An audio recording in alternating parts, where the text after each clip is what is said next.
Government has filed 3 claims in the High Court for matters of alleged corruption under the previous administration. At a press conference held earlier today, Minister in the Ministry of Legal Affairs Stuart Young said a civil suit filed in the courts raised concerns as to why the value of a 50-acre parcel of land at Eden Gardens in Freeport was purchased by former HDC directors at a cost of $175 million instead of open market value at $52 million when valuated. The lawsuit was filed by the Attorney General acting on behalf of the Ministry of Housing and Urban Development and the 10 defendants. Minister Young said the people driving the transaction were former Housing Development Corporation Managing Director Jearlean and Peter Forde under the instruction of former Housing Minister Dr. Roodal Moonilal. HDC went to Cabinet and got the approval of Cabinet to acquire the land for $175 million. And then they directed the Ministry of Finance to identify the funds to pay for the land.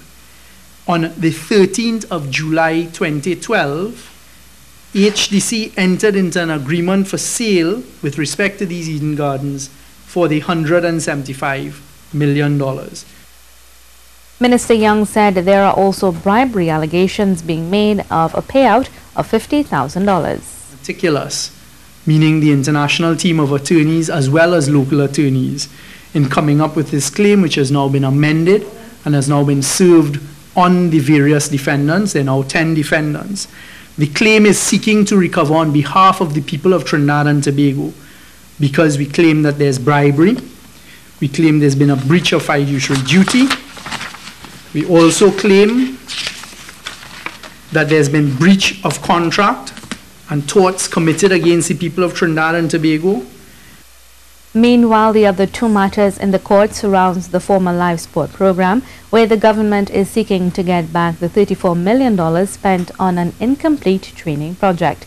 In 2014, President of eBeam Interact Limited, Adolphus Daniel, was paid $34 million for a contract. It was filed on the 2nd of June 2017. We, on behalf of the people of Trinidad and Tobago, are pursuing eBeam Interact Limited. And the claim is that eBeam failed, as you all would be aware, $34 million of taxpayers' money was paid to this company.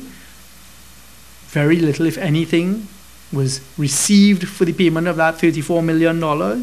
We are pursuing a claim against eBeam for failing to perform any adequate services